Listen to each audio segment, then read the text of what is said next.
Halo Sobat Sehat, balik lagi di Doremi, edukasi relax masa kini. Dan hari ini kita akan bertanya-tanya dan berbincang mengenai kesehatan mental remaja bersama salah satu dokter di Rumah Sakit Umum Daerah Bangil, Dokter Lira. Selamat siang, dokter. Selamat siang, dokter. Gimana kabarnya, dok? Alhamdulillah, baik. Sehat, dokter. Gimana? Alhamdulillah, baik, siap. Dokter Lira, terima kasih ya hari ini sudah mau share dan mau berbagi informasi mengenai kesehatan mental remaja. Ya, dokter. Kalau SPKJ itu psikiater ya, dokter? Ya, psikiater. Psikiater. Ya, psikiatri atau psikiater atau dokter spesialis kesehatan jiwa atau nama lainnya.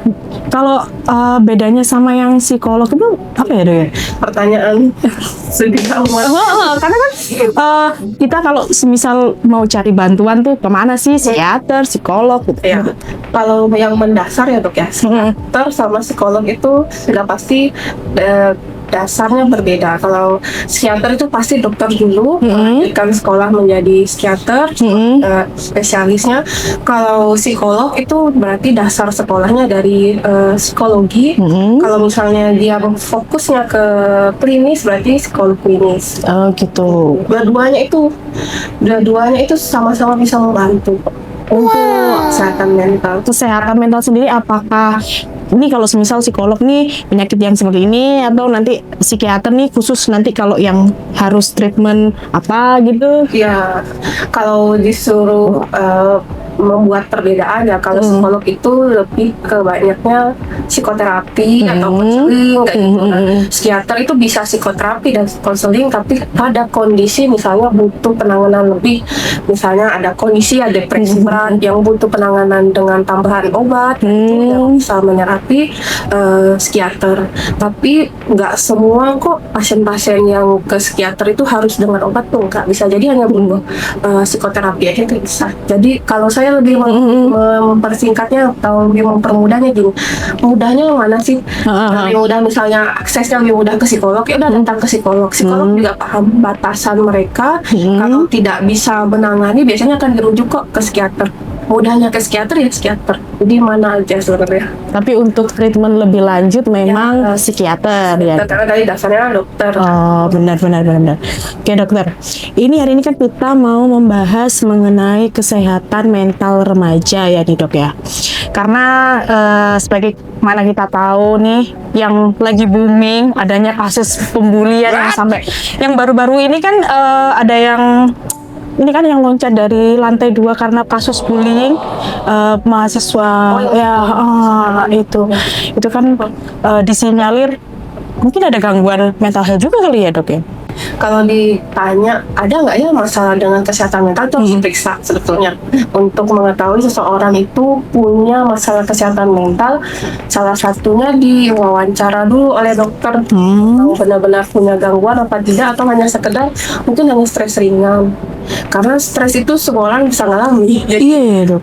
Bukan berarti orang jadi gini dong. Apakah terdiagnosa masalah mental itu suatu akhir? Enggak. Justru ketika tahu saya punya masalah dengan kesehatan mental, berarti saya tahu saya butuh dibantu. Saya tahu saya bisa memperbaiki ini dengan cara bantuan profesional. Kemudian banyak kok gangguan mental yang bisa sembuh. Jadi gangguan mental tuh nggak hanya gangguan. Saya suka bilangnya itu gangguan mental tuh ada dua. Ada yang ringan sama yang berat. Kalau yang ringan, ya contohnya cemas, depresi, gangguan tidur, stres, itu masuk yang ringan tuh bisa disembuhkan.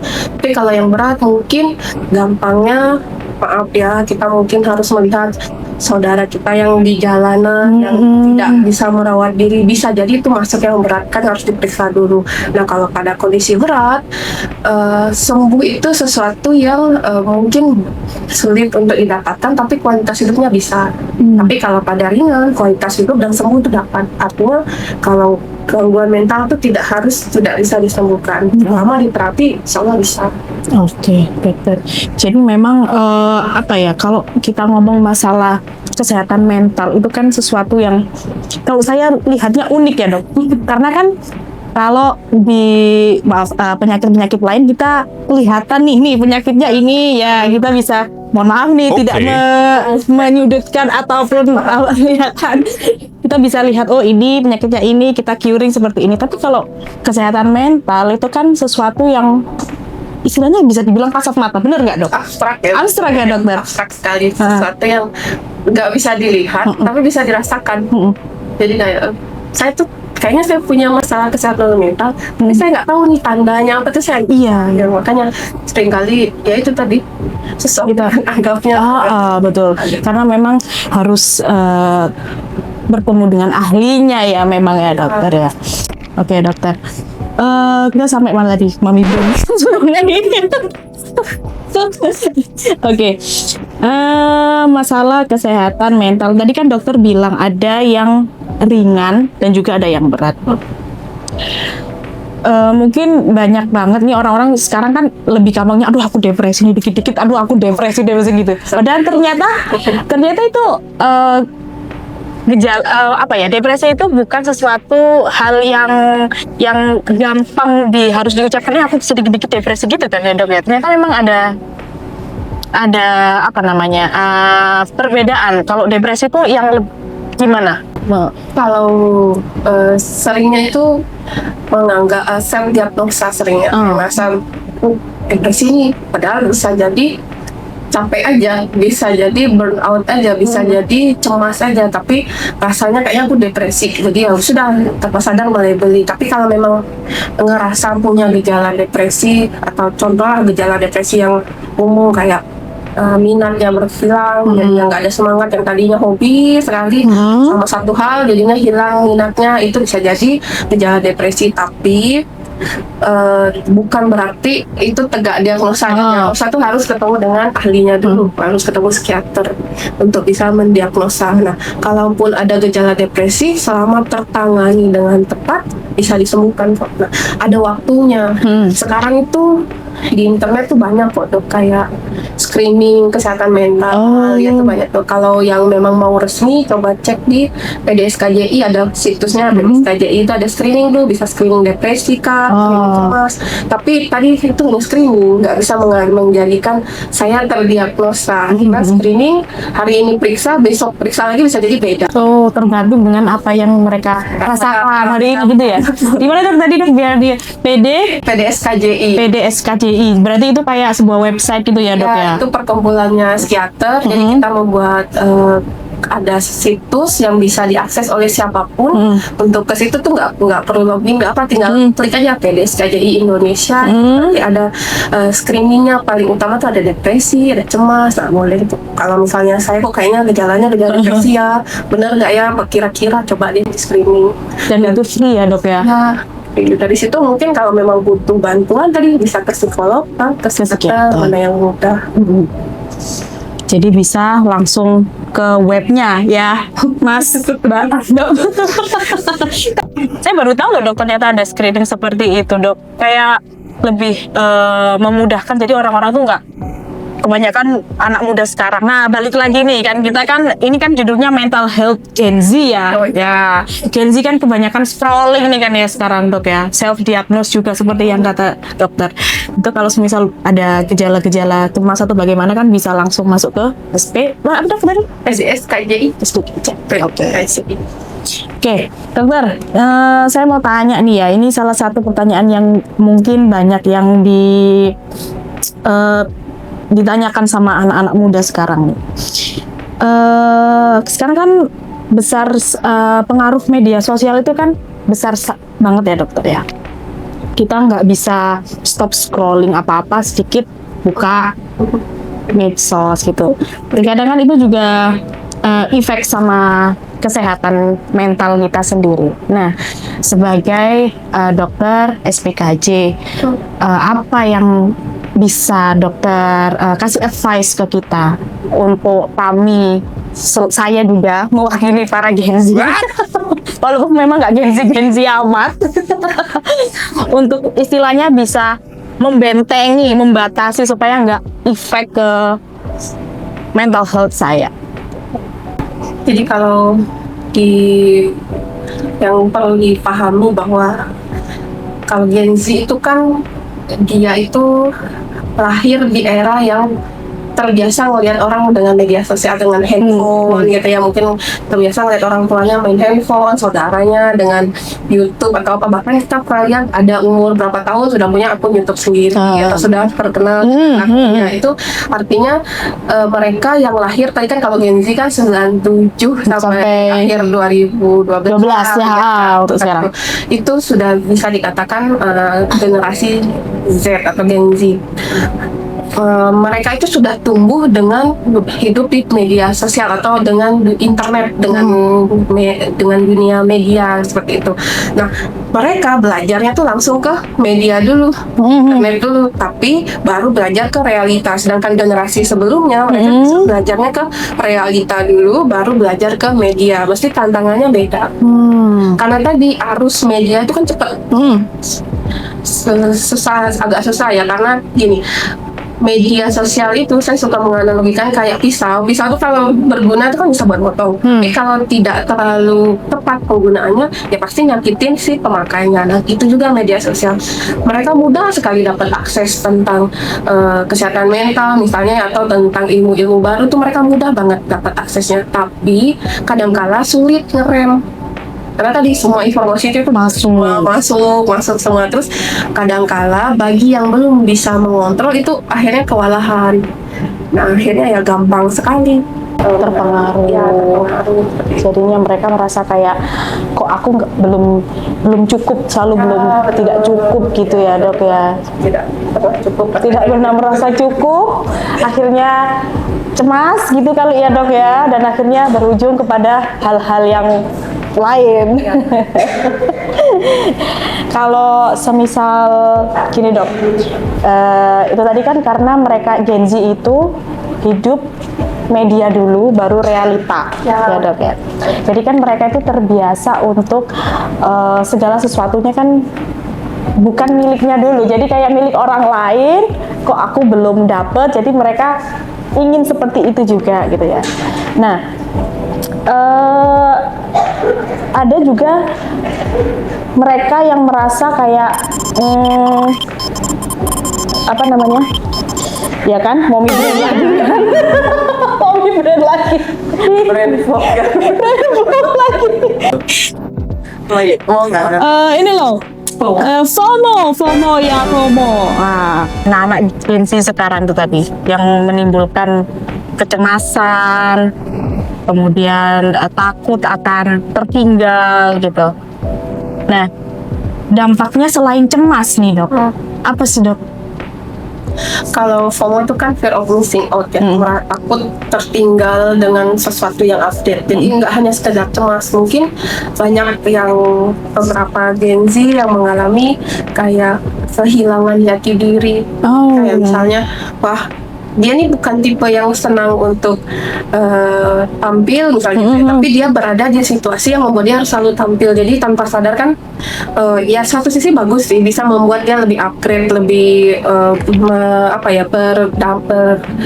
berdamai atau mencoba situasi yang baru, itu sesuatu yang bagus sebetulnya. Tapi di satu sisi mungkin dia kehilangan, aku kalau nggak ikut-ikutan tren ini nanti gimana nih, nggak masuk komunitas nanti, atau nggak diterima nih sama teman-teman, kayak gitu. Itu juga bisa. Atau misalnya nih, kalau hidup di dunia media sosial berarti kan tanpa sadar butuhnya itu kan apresiasinya dalam validasinya untuk like mungkin ya, atau mungkin komennya yang banyak kayak gitu. Itu kalau ngerasa kurang, misalnya itu dia ngerasa, aduh aku kayaknya kurang cukup deh, atau mungkin aku kontenku kurang menarik deh, atau mungkin orang udah nggak seneng deh sama aku karena misalnya chat-chatannya lewat DM terus nggak direspon. Nah, rasa percaya dirinya juga kurang. Nah, rasa percaya diri yang terus-menerus turun itu tanpa sadar bikin self esteemnya tuh turun. Nah, self esteem yang rendah itu kaitannya nanti sama depresi. Walaupun nggak langsung ya, tapi ada bagian-bagian itu yang akan mengarah ke gejala depresi. atau mungkin sering melihat hidup orang lain atau penampilan. Jadi kadang Gen Z itu nggak hanya sekedar seneng ngelihat wajah, penampilan itu nggak. Kadang-kala kenapa ya dia bisa hidup sesehat itu kayak gitu. Kok dia aku sudah olahraga tapi kok nggak dapet body goals kayak dia. Nah itu kan tanpa sadar membandingkan tuh sama diri sendiri. Nah oke, lama kelamaan jadinya apa ya, penghargaan terhadap badan itu juga berkurang. Jadi ngerasa kurang aja, padahal badannya itu udah sangat kurang tapi ngerasa kayaknya ada yang kurang deh. Jadinya gangguan pada bentuk tubuh jadinya itu juga bisa. Jadi nggak hanya sekedar cemas, depresi bisa, atau pada kondisi yang berat mungkin ada beberapa yang jadinya sangat perfeksionis, harus selalu sempurna di pandangan media sosialnya, itu like-nya harus paling banyak. Itu juga bisa jadi nggak hanya satu faktor, yang banyak banget faktor yang bisa menyebabkan gangguan pada Gen Z itu. Sejauh dokter praktik nih ya dokter, kasus-kasus seperti ini dokter pernah menangani? Pasti pernah dokter. Dan kebanyakan seperti apa wujudnya dok? Mereka itu cemasnya sampai yang seperti apa? Kalau yang tadi kita bahas soal Gen Z ini kan hidup di media zaman digital, artinya akses untuk ke media sosial itu kan termasuk untuk ilmu pengetahuan juga mudah. Kebanyakan mereka tuh lebih sadar loh, aware banget sama kesehatan mental. Aku kayaknya tadi aku cemas nih kayaknya, aku kayaknya depresi nih ya. Itu mereka tuh tahu, paham. Tapi kadang-kala mereka sulit depresi itu gimana sih, atau cemas deh contoh. Cemas itu emosi yang gimana sih? Nah, seringkali tuh bingung. Perasaan ini tuh emosinya apa? Nah, kadang-kala datang itu dengan kondisi saya merasa hampa, Dok. Hampa ya dok? Atau saya merasa gelisah, saya merasa kosong, atau saya pernah dapat pertanyaan yang dia nggak bilang saya depresi, tapi pertanyaannya adalah untuk apa sih saya hidup di dunia ini? Kenapa sih saya harus dilahirkan? Itu pertanyaan-pertanyaan yang sebetulnya kalau digali lebih lanjut arahnya justru ke arah depresi, karena merasa dirinya tuh kurang ada artinya, merasa nggak ada makna untuk hidup di dunia ini, akhirnya mempertanyakan seperti itu. Kalau sampai dia berada pada fase kayak buat apa sih saya hidup gitu, berarti apakah itu sudah termasuk ada warning sign, ini depresi yang bahaya nih gitu? Kalau hanya sekadar pertanyaan apa saya hidup, itu bukan berarti dia harus dibilang langsung depresi sih, nggak bisa. Jadi itu ada gejala tuh, kayaknya dia mulai memikirkan pertanyaan kayak buat apa saya hidup. Itu biasanya sebelumnya sudah ada perasaan sedih, merasa hidup tidak berguna, mungkin merasa nggak ada arti, malas ngapa-ngapain, mungkin ya, kalau lebih lanjut. Nah, kalau warning sign-nya bahwa ini depresi itu harus dialami lebih dari 2 minggu. 2 minggu. Harus dialami lebih dari 2 minggu. 2 minggu, berarti 2 minggu. Kalau masih di bawah 2 minggu agak sulit, karena bisa jadi tadi burn out, jangan-jangan cemas, jangan-jangan karena cemas yang terus-menerus itu lama-kelamaan bisa muncul gejala depresi. Karena bukan aku kok cemas terus sih, kok kayaknya nggak selesai cemasnya, jadi kan bisa muncul gejala depresi. Sama pada kondisi yang punya pikiran pengen nyakitin diri, itu dulu sempat tren barcode itu. Barcode, itu juga perlu dicari tahu lebih lanjut. Nge-barcode ini apakah hanya sekedar tren aja, atau memang dia punya alasan lain? Kompleks soalnya, jadi memang harus sampai pasien itu datang cerita sendiri. Dan kadang pun di pertemuan pertama pasien juga nggak bisa cerita kok. Banyak yang mesti beberapa kali pertemuan baru dia nyaman cerita sama dokternya apa yang mengganggu perasaannya, baru dari situ dokter bisa membantu mengarahkan ketidaknyamanannya. Kadangkala pikiran kayak untuk apa aku hidup itu dia mempertanyakan. Justru sebetulnya itu ketika seseorang mengatakan contohnya aku pengen mati, kalau bagi saya menganggap dia sangat pengen hidup, dia sangat pengen dibantu, makanya dia datang. Tapi kalau dia memang benar-benar pengen mati, biasanya nggak akan ngomong. Justru malah aku pengen mati itu masih taraf aman. Bukan berarti aman yang boleh diabaikan, nggak, tapi bagi kita itu ini berarti dia masih pengen nih untuk hidup, masih pengen sekali untuk sembuh, sebetulnya pengen, tidak ingin di kondisi ini. Nah, standarnya dia udah lelah banget. Nah, kalau ada pikiran untuk mati, saya biasa nyarankan pasien nggak ada salahnya kamu ke IGD minta bantuan bila perlu. Memang kalau di sini kan bisa rawat inap, bisa rawat inap juga untuk pendampingan, itu bisa. atau kalaupun memang dirasa nggak nyaman tadi mungkin bisa ke teman. Nah seringkali ketika cerita ke teman terus suka muncul kamu masalahnya ringan.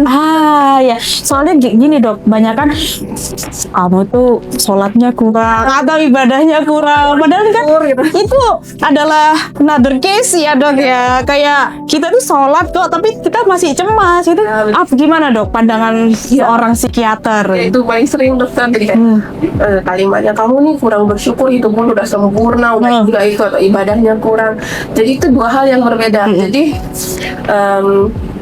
keimanan seseorang dengan gejala cemas itu dua hal yang berbeda, karena tadi cemas itu kan atau cemas atau depresi atau intinya masalah kesehatan mental itu ada yang terganggu di bagian otak.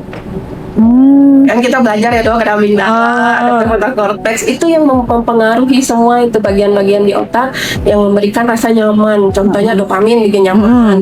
Kalau kita cemas kortisol muncul. Artinya ada yang terganggu di bagian otak. Bukan hanya sekedar kamu tuh kurang iman, bukan hanya kamu sekedar kurang bersyukur, enggak. Jadi lebih banyak dibanding itu. Artinya kalau misalnya ada kalimat kamu kurang beriman, ya kayaknya kurang beriman. Kita tuh bukannya mau nggak sholat atau nggak percaya Tuhan atau gimana ya, tapi kadang-kadang karena tadi cemas itu sesuatu yang nggak ada wujudnya tapi bisa dirasakan. Nyaman banget dengan kondisi cemas, dan kadang itu juga bisa efek fisikal kita. Betul banget. Dari saya jelaskan dari ujung kepala ujung kaki itu ada loh gejala cemas. Jadi kalau misalnya gejala-gejala itu sering muncul dan sudah diperiksa hasilnya normal, bisa jadi itu gejala cemas. Tapi bisa jadi juga nih cemas itu kan paling banyak dikeluarkan di lambung tuh. Nah makanya pasien cemas biasanya punya masalah dengan jadi kalau memang tidak tertangani dengan obat cemas, kayaknya memang harus diobati dengan obat lambung. Jadi dua, cemasnya teratasi, masalah lambungnya teratasi, akhirnya cemasnya juga berkurang. Juga bisa. Secara sains memang ada hubungannya ya dok ya? Ya dokter. Keren. Saya yang ingin saya tanyakan tadi dok, itu kan ada gejala cemas sampai dia nantinya depresi, itu kan pasti ada waktunya kan dok. Dan untuk dikatakan dia depresi itu kan kalau lebih dari dua minggu. Semisal nih ada pasien yang ternyata dia itu bisa mengovercome cemasnya sendiri, tapi timbul lagi, terus begitu lagi. Nah, lebih dari 2 minggu, apakah itu dianggap dia sudah depresi dok? Jadi ya tergantung case-nya ya dokter, tergantung kasusnya juga. Jadi kadang pun pasien datang misalnya kurang dari 2 minggu, gejala depresinya tuh berat banget, saya pengen mati aja dok. Kita nggak bisa bilang itu bukan depresi, kita sudah bisa menganggap ini depresi. Jangan-jangan perasaan ini tuh dia rasakan dari sekian lama, karena tadi mungkin penolakan, jadi lebih baik disimpan. Kalau diceritakan nanti jadinya adu nasib, jadi merasa ditolak lagi, jadi mending disimpan. Nah, sudah sekian lama perasaannya dipendam, muncul tuh perasaan kayak pengen ngakhiri hidup mungkin, atau mungkin bapak kondisi yang berat, muncul halusinasi yang menyuruh dia untuk mati, atau suara-suara yang mengkritik. Paling sering tuh suara yang mengkritik dirinya kurang. Itu walaupun dia datang baru bilang kayaknya baru 2 hari ya dok, itu kita nggak bisa bilang bukan gejala gangguan mental, kita sudah bisa menganggap ini gangguan jiwa, depresi berat mungkin kalau misalnya sudah ada keinginan untuk mati. Jadi untuk mendiagnosa balik lagi harus ketemu psikiater, untuk harus diwawancara dulu baru. Dokter, saya kan tadi baca-baca gitu ya, sempat sebelum podcast ini. Jadi memang kalau Gen Z itu ternyata memang presentase terjadinya gangguan mental health itu memang besar, cukup tinggi ya dokter. Ini dari National Adolescent Mental Health Survey, 34,9% remaja ada mental health issue. Dan memang mayoritas ini adalah Gen Z, kelahiran 97 sampai 2012. Tapi mereka memang tinggi angkanya. Namun Gen Z ini minim pengobatan. Nah, dokter melihat dari kacamata psikiater atau memang dalam prakteknya dokter setiap hari itu memang jarangkah anak-anak yang berobat atau Oke, mungkin tergantung ini ya, tergantung sumber penelitian. Kalau pengalaman praktek itu mulai banyak. Sekarang tuh tren pasien itu bergeser ke usia muda, dewasa muda. Bahkan remaja pun mulai banyak karena tadi mereka tuh udah mulai paham bahwa kondisi ini bukan gangguan tidur deh. Aku gangguan tidur ini bukan karena besok mau ujian aja, ternyata udah sekian lama dialami dan mengganggu, konsentrasi terganggu, nggak bisa fokus, hafalan sulit gitu. Itu juga merasa sudah sekian lama. Biasanya mereka tuh cari tahu tuh, paling sering kan di internet, ini gejala apa sih? Ternyata ngarahnya ke gejala cemas. Yang mengobati siapa nih? Psikiater. Akhirnya mereka datang. Beberapa banyak yang datang dengan orang tua, ditemani orang tua, ada juga yang datang sendiri, diam-diam dulu dokter, jangan kasih tahu orang tua. Itu juga ada juga yang mungkin didampingi oleh sekolah, itu juga ada. Mungkin melihat kok prestasi anak ini nih bagus loh, biasanya kok sekarang turun. Nah itu mulai banyak kok yang periksa. Tapi kalau kaitan yang dokter sebutkan, bisa jadi tadi mereka tahu, mereka mungkin screening atau mereka mungkin cari tahu tentang sakitnya. Cuman tadi mencari tahu tentang sakitnya, mencari tahu juga cara pengobatinya sendiri. Oke, jadi mungkin itu juga yang dianggap tidak tertangani mungkin. Jadi atau karena mereka masih malu ya dok mengakuinya ke orang tua. Karena kalau semisal nih ya saya aja lah ngobrol ke orang tua saya gitu, nggak ada lah yang masalah kecemasan, depresi apalah itu wes pasti gitu loh dokter ya. Apakah memang diagnosa itu baru ada atau dari dulu tuh sebenarnya ada loh, cuman kita aja yang nggak menyadari atau gimana deh? Iya, sebetulnya stigma tuh dari zaman dulu tuh udah ada, dari dulu banget sudah ada, dan sampai sekarang tuh masih sulit sekali untuk dihilangkan. Jangankan sesama sejawat aja kadang. Ya betul dokter. Ya sesama sejawat juga kadang ya, tapi sulit juga ya kita. Tapi bisa kok pelan-pelan mungkin dengan memberikan pemahaman bahwa gangguan mental itu ada dasarnya dan bisa diobati. Oke, gangguan mental bukan penyakit yang menular. Bukan begitu. Iya, seringkali kalimat yang beredar itu jangan minum obat psikiatri, jangan minum obat jiwa, nanti ketergantungan, itu yang sering tuh. Padahal pasien itu seringkali takut dampaknya obat. Dampak sakitnya dia nggak takut. Misalnya depresi yang tidak tertangani, yang dikhawatirkan kan depresi berat. Depresi berat yang paling dikhawatirkan lagi adalah keinginan untuk mati, merasa hidup tidak berguna. Itu cepat banget dia merasa untuk mengakhiri hidup itu besar kemungkinannya. Jadi justru dampak dari sakitnya tuh lebih bahaya ketimbang obat. Oke, balik lagi stigma lagi, atau kalimat ke psikiater itu hanya untuk orang gila. Iya. Kalau semisal kita dulu sih yang ke psikiater gangguan mental itu yang gila dalam artian yang di jalan yang seperti itu, padahal ada banyak sekali gejala dan luas sekali. Ya, itu Luar biasa sekali. Dokter, kita masuk ke pertanyaan terakhir nih dokter ya. Pesan-pesan dokter sebagai psikiater untuk Gen Z di sana. Jadi kalau untuk Gen Z yang dengar podcast ini, kita itu tidak sedang berlomba kok, kita tidak sedang harus cepat, kita juga nggak dalam lomba siapa yang selesai atau sempurna, itu enggak. Jadi setiap kita itu punya timeline. Kita punya timelinenya masing-masing, setiap kita tuh punya jalannya masing-masing. Jadi kalau kamu berada di jalanmu, ya udah lanjutkan. Nah, kalau misalnya ngerasa kesulitan, nggak ada salahnya kok minta bantuan. Punya masalah dengan kesehatan mental itu bukan akhir. Dengan tahu masalah kesehatan mental, itu tahu bahwa ada yang perlu diperbaiki. Kalau nggak bisa sendiri, nggak ada salahnya minta bantuan. Boleh ke psikolog, boleh ke psikiater, gitu.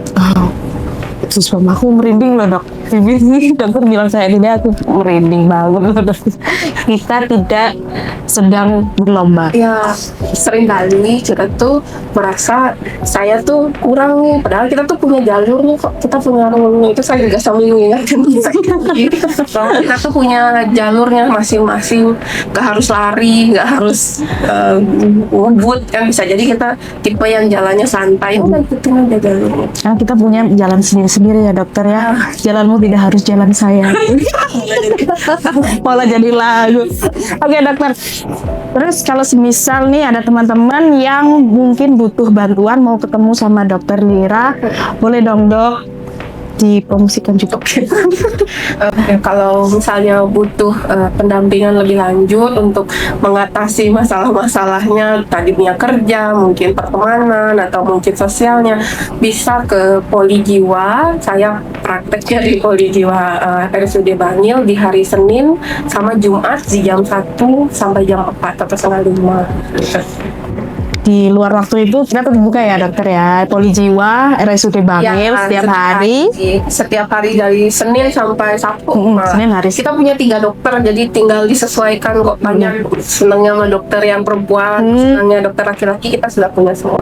Menerima apapun masalahnya dan memberikan solusi tanpa keadaan dong jadinya.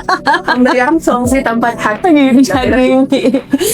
Oke dokter Lira, terima kasih banyak informasinya, sharing-sharingnya mengenai mental health Gen Z, tantangan di zaman digital ini. Semoga informasinya bermanfaat dan banyak Gen Z yang di luar sana mendengar dan semakin sadar pentingnya health mental untuk selalu dijaga.